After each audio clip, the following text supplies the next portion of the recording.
According to the Express, Meghan Markle has been cautioned that it would be too perilous for her to travel to the Philippines to see her gravely ill father. The article continues by implying that solely a massive multi-million-dollar security detail could feasibly safeguard her in this supposedly conflict-ridden Southeast Asian nation. Millions for Cebu. Not a battleground, not a fortress. Cebu, a destination individuals literally jet to for seaside vacations, wedding trips, and social media posts featuring mango smoothies.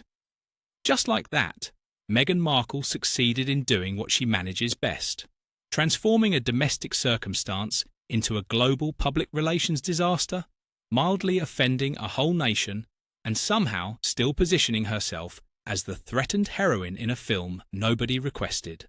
So, here is the authorized narrative we are expected to accept entirely.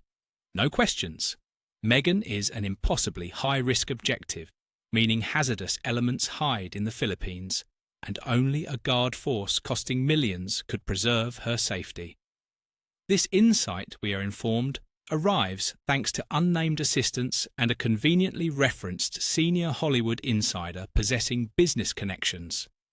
The instant presumption embedded within this tale is that Meghan Markle represents such a worldwide important persona that her simple attendance in the Philippines would spark anarchy, hysteria, and potentially a minor rebellion.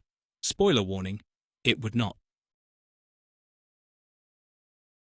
Let us halt right there because the initial query any standard person poses is a high-risk mark for what precisely?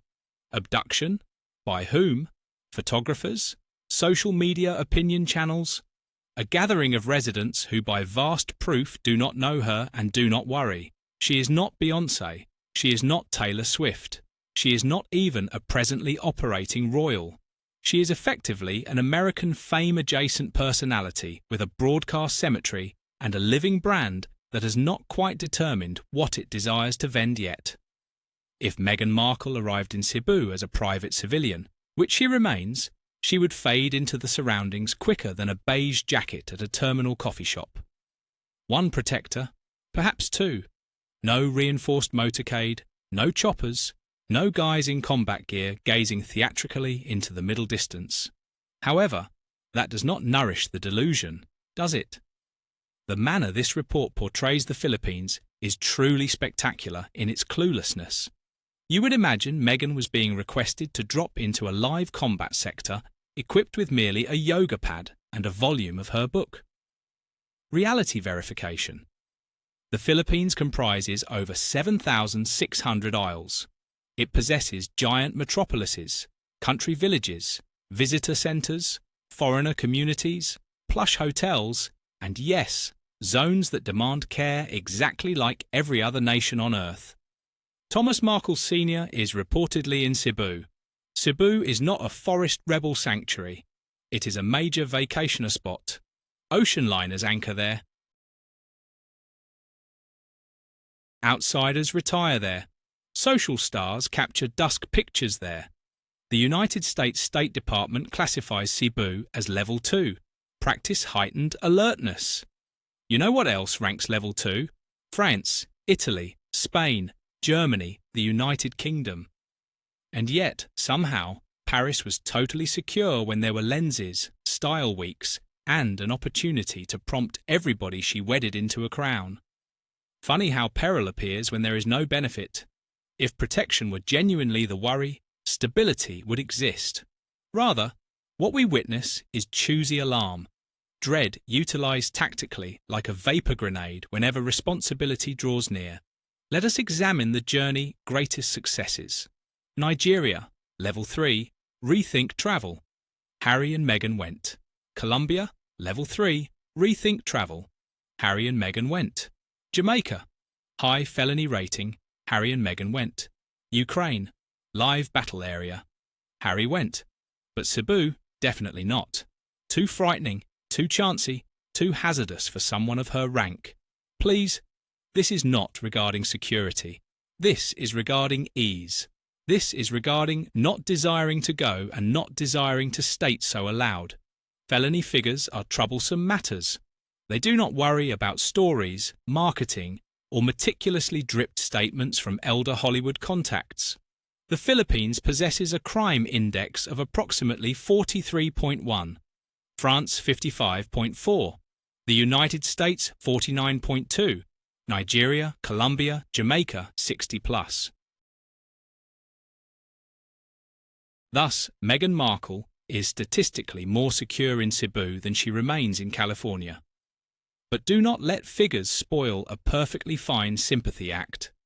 Even more clumsy, Mandaue City, near where her dad is situated, is deemed comparatively harmless.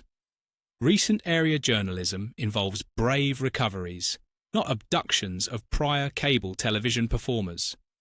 Filipinos are notoriously gentle, tolerant, and receiving. They will nourish you before they request your name. They will assist you before you beg for guidance. However, they are not dull, and they do not value being nonchalantly offended. The reaction online was fast and ruthless. This is classic Asian prejudice. Filipinos do not know her. No one worries. One remark encapsulated it superbly. I do not think even a repeat slayer would be focused on them. We possess lives to lead. Here is the portion no quantity of public relations twisting can flee. Meghan had 7 years to see her dad. 7. At one stage he resided a few hours away. He resided in Mexico. He journeyed to Los Angeles frequently. No extremism, no seizures, no threatening warnings. And still 0. So why now? Why the abrupt flood of pretexts, alerts, and nameless origins? Because the visuals have shifted, because folks are posing queries, and because quiet is no longer functioning. Let us discuss the suggestion that individuals are justifiably angry about. The Philippines is evidently secure enough for an aged, handicapped, economically striving male to reside in. Safe enough for Filipino physicians and caregivers who preserved his life to tend to him. Harmless enough for clinic healing, yet not harmless enough for Meghan Markle, her protection squad, and her fastidiously managed sufferer story. Sit with that for a moment. One of the most humorous side stories here is the immediate return of aides. Assistants for what bureau? Chief of Moods. She is not a leader of a nation. She does not symbolize a state. She is not an operating royal. She hires workers. Compensated workers, employees whose job safety relies on reciting to her what she desires to hear. Dubbing them assistants is absolute dress-up. Where is her horseman? While we are at it, shall we warn the attendants? Public relations pupils, take memos. If you are learning image management, emergency handling, or character restoration, Meghan Markle is your concluding test. Not because she is skilled at it, but because she is shockingly terrible. The cycle never alters.